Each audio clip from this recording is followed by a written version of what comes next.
ஒரு வாந்தி வருது அப்படின்னா இந்த கல்லீரலினுடைய வேலைத்திறன் உங்களுக்கு குறைவாக இருக்கும் பட்சத்தில் இந்த வாந்தி ஏற்படும். சொல்கிறோம் ஒரு 10 கிராம் எடுத்துக்கோங்கன்னா 10 கிராம் இருக்கிறதுக்கு தராசு இல்லைங்க, நாங்கள் எப்படிங்க அளவு எடுக்கிறது, ஒரு கையில் எடுக்கலாமா, நிறைய கேள்விகளோட. அதனால் ஒரு எல்லாமே ஒரு அப்ராக்சிமேட்டாக ஒரு எடுத்துக்கோங்க, குற்றம் பண்ணாங்க.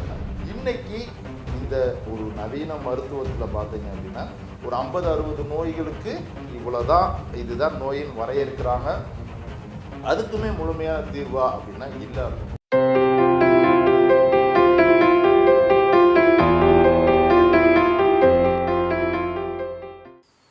வணக்கம் உணவு மருந்தும் நேயர்களே, எப்போதும் போல தான் இது ஒவ்வொரு வீடியோலுமே சொல்லிகிட்டு இருக்கோம். புதிதாக பார்ப்பவர்களுக்கும் இந்த ஒரு விழிப்புணர்வு வரும். அதாவது பெரிய பெரிய நோய்களாக இருந்தாலும் சரி, சின்ன சின்ன ஒரு சிரமங்களுக்கு உட்பட்ட ஒரு சில அறிகுறிகளாக இருந்தாலும் சரி, நம்ம கொடுக்கக்கூடிய குறிப்புகள் வந்து ரொம்ப எளிமையான குறிப்பாகவும் நீங்கள் மிக இலகுவாக செய்து கொள்ள குறிப்பாகவும் நம்ம தேடி தேடி கொடுக்க வேண்டியதாக இருக்குது. அதனாலேயே நிறைய மெனக்கெடுதல் என்பதும் உங்களுக்காக செய்து கொண்டிருக்கோம் அப்படின்றத ஞாபகப்படுத்துகிறோம். இன்றைக்கி என்ன குறிப்பு அப்படின்னா, பொதுவாக பார்த்தீங்க அப்படின்னா சில பேருக்கு எப்போதுமே வயிற்று வலி, அதாவது வயிற்று வலிச்சுக்கிட்டே இருக்குதுங்க அப்படிம்பாங்க. கொஞ்சம் ஏதாவது ஒரு வித்தியாசமாக ஏதாவது ஒரு சாப்பிடும்பொழுதோ ஒரு சின்னதாக என்ன சொல்கிறது, ஏன் கஞ்சி கொஞ்சம் ஒரு ஒரு 2-3 கரண்டி சேர்த்து குடித்தா கூட வாந்தி எடுக்கக்கூடிய ஒரு சூழல் உருவாகும். இது எதனுடைய சிம்டம்ஸாக, எதனுடைய அறிகுறி அப்படின்னு பார்க்கும்போது கல்லீரலினுடைய குற்றத்தை காண்பிக்கக்கூடிய ஒரு விளைவுங்க. நல்லா புரிஞ்சுக்கோங்க. இப்போ வாந்தி எடுக்கிறோம் அப்படின்னா இறப்பையில் இருக்கக்கூடிய புண்ணு மாத்திரம் ஒரு வாந்தியை தோற்றுவிப்பது அல்ல.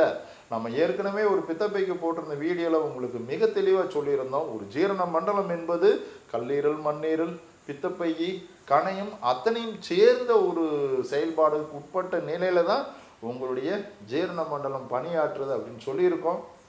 அதனால ஒரு வாந்தி வருது அப்படின்னா இந்த கல்லீரலினுடைய வேலைத்திறன் உங்களுக்கு குறைவாக இருக்கும் பட்சத்தில் இந்த வாந்தி ஏற்படும். வகுறு புண்ணு இருக்குது, வாந்தி வருது.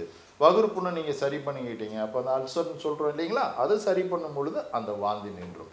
சில பேர் பார்த்தீங்கன்னா ஒரு ரொம்ப ஈஸியாக வாந்தி எடுத்துகிட்டு அப்புறம் நார்மலாக இருப்பாங்க, போவாங்க, ஏதாவது சாப்பிடுவாங்க, வாந்தி எடுத்துருவாங்க, வந்துடுவாங்க, நார்மலாக வேலைக்கு போவாங்க. இந்த வாந்தி தொடர்ந்து எடுக்க எடுக்க எடுக்க பார்த்தீங்க அப்படின்னா இறப்பையிலேருந்து மேலே இருக்கக்கூடிய உணவு குழாய் வாய் வரைக்கும் புண்ணு பண்ணக்கூடிய ஒரு சூழல் ஏற்பட்டுரும். அது தனியாக ஒரு சிரமப்படுத்தும். ஒரு வாய் ஒரு எது சாப்பிட்டாலும் அந்த சுவை அறியாத நிலை ஏற்படும். பசி அப்படின்றது இல்லாமல் போயிடும். எது? இந்த கல்லீரலினுடைய குற்றத்தினால் ஏற்படக்கூடிய வாந்தி. புரிஞ்சுக்கோங்க, இரண்டும் வேறு வேறு காரணங்களாலும் கூட அடிப்படை என்பது மொத்தமான காரணமாக தான் நம்ம பார்க்க வேண்டியதாக இருக்குது. வயிற்று புண்ணானாலும் சரி, கல்லீரலினுடைய குற்றமானாலும் சரி, வாந்தி என்பது தோற்றுவிக்கும். இந்த வயிறு புண்ணு இல்லைங்க, ஆனால் எனக்கு வாந்தி வருது அப்படின்னு சில பேர் இருப்பாங்க. என்ன அப்படின்னா, யாருக்கோ ஒரு ஆள் ஒரு ஏதோ ஒரு குறிப்பாக அவருக்கு பயன் தந்துச்சுன்னா சந்தோஷம் தானே. என்ன அப்படின்னா, ஒரு மருத்துவம் பழகும் பொழுது யாராவது ஒரு ஆளை காப்பாற்றி விட்டுட்டோம்னாலே இந்த மருத்துவம் பழகுனதுக்கு அர்த்தம் அப்படின்னு சொல்லி நம்ம முன்னோர்கள் சொல்லுவாங்க. அதற்காக மெனக்கறோம். என்ன செய்கிறோம்? ஒன்றுமே இல்லை, ரொம்ப எளிமையான ஒரு குறிப்பு. சதக்குப்பை. நாட்டு மருந்து கடைக்கு போனீங்க அப்படின்னா சதக்குப்பைன்னு கேட்டிங்கன்னா கொடுப்பாங்க.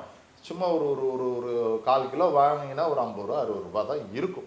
அதை வாங்கிட்டு நல்லா வறுங்க, நல்லா கருப்பாக வறுத்துறாமல். ஏன்னா நம்ம வறுங்கனாலே சில பெண்களுடைய வேலைத்திறன் உங்களுக்கு தெரியும். அதனால் ஒரு லேசான ஒரு வறுத்துட்டு ஒரு 10 கிராம் அளவு எடுத்து வறுத்ததை ஒரு 10 கிராம், 11 கிராமு, ஒரு 8 கிராமு, ஒரு ஸ்பூன் அளவு, எந்த தப்பும் பண்ணாது. நம்ம ஒரு கணக்குக்கு சொல்கிறோம், ஒரு 10 கிராம் எடுத்துக்கோங்கன்னா 10 கிராம் இருக்கிறதுக்கு தராசு இல்லைங்க, நாங்கள் எப்படிங்க அளவு எடுக்கிறது, ஒரு கையில் எடுக்கலாமா, நிறைய கேள்விகள் வரும். அதனால் ஒரு எல்லாமே ஒரு அப்ராக்சிமேட்டாக ஒரு எடுத்துக்கோங்க, குற்றம் பண்ணாது. ஒரு 10 கிராம் எடுத்துட்டு வறுத்ததை ஒன்றெண்டாக ஒரு நுணுக்கி, அந்த நுணுக்கியது 10 கிராம் எடுத்துக்கொண்டு ஒரு டம்ளர் நீர் விட்டு ஒரு 1/2 டம்ளராக வற்ற வச்சு, நல்லா கொதிக்க வச்சு வற்ற வச்சு, அதை வடிகட்டி, நல்லா புரிஞ்சுக்கோங்க, சதக்குப்பை சீரகம் மாதிரி இருக்கக்கூடிய ஒரு மூலிகை, அதை ஒரு 100 கிராமோ 1/4 கிலோ எவ்வளோ வாங்கிட்டு வறுத்து நுணுக்கி வச்சுக்கோங்க. அதிலிருந்து ஒரு 10 கிராம் எடுத்துக்கிறீங்க, ஒரு டம்ளர் நீர் விட்டு கொதிக்க வைங்க, 1/2 டம்ளராக வற்ற வைங்க. வற்றினதை வடிகட்டி அந்த நீரை மட்டும் குடிச்சிட்டு வந்தீங்க அப்படின்னா ஒரு நாள் 2 நாள்லேயே 2 வேளை 3 வேளையிலேயே அந்த குடிக்கும் பொழுது அந்த வாந்தி அப்படின்றது வந்து நின்று நேர்களை புரிஞ்சுக்கோங்க. ஏன்னா இது எல்லாருக்குமே இந்த நோய் இருக்காது. யாரோ ஒரு ஆளுக்கு இருக்கும் பட்சத்தில் என்ன செய்யறதுனே தெரியாமல் சங்கடப்பட்டுக்கிட்டு வருத்தப்பட்டுட்டு இருப்பாங்க. நான் திரும்பவும் சொல்கிறேன், எல்லா ஒரு சரீர குற்றத்திற்கும் சித்தர்கள் வரையறுத்த 4448 நோய் அப்படின்றது வந்து நம்ம ஒரு வாத நோய் ஒரு 90 அல்லது புண்ணு இத்தனையா அது இத்தனை 100 அப்படின்றது நம்ம வந்து தெரிந்து கொள்வதற்கே நமக்கு வந்து சில காலம் ஆகும். அதனால் இன்னைக்கு இந்த ஒரு நவீன மருத்துவத்தில் பார்த்தீங்க அப்படின்னா ஒரு 50-60 நோய்களுக்கு இவ்வளோதான் இதுதான் நோயின் வரையறுக்கிறாங்க. அதுக்குமே முழுமையான தீர்வா அப்படின்னா இல்லை அப்படின்றது தான் இன்னைக்கு நிதர்சனமாக இருக்குது. அதனால் நம்மளுடைய பாரம்பரியமான நம்மளுடைய ஒரு எளிமையாக கிடைக்கக்கூடிய மூலிகையை கொண்டு பெரிய பெரிய நோய்களாக இருந்தாலும் சரி, சின்ன சின்ன நோய்களாக இருந்தாலும் சரி, எளிமையாக தீர்க்கக்கூடிய ஒரு உபாயம் என்பது சித்த மருத்துவத்தில் இருக்குது அப்படின்றத புரிஞ்சுக்கிட்டு ஒரு மிக எளிமையான இந்த குறிப்பை பயன்படுத்தி இந்த ஒரு கஷ்டமான ஒரு வாந்தி எடுக்கக்கூடிய ஒரு நோயிலேருந்து நீங்கள் வெளியில் வரணும் அப்படின்றது தான் எங்களுடைய ஒரு இந்த பதிவினுடைய நோக்கம். புரிந்து கொண்டு இது பயன்படுத்துங்க. யாருக்காவது தேவைப்படும் பட்சத்தில் ஷேர் பண்ணி கொடுங்க. எப்போதும் போல தான் சித்தர்களுடைய ஆசீர்வாதமும் அடியனுடைய வாழ்த்தும். வணக்கம் நேயர்களே.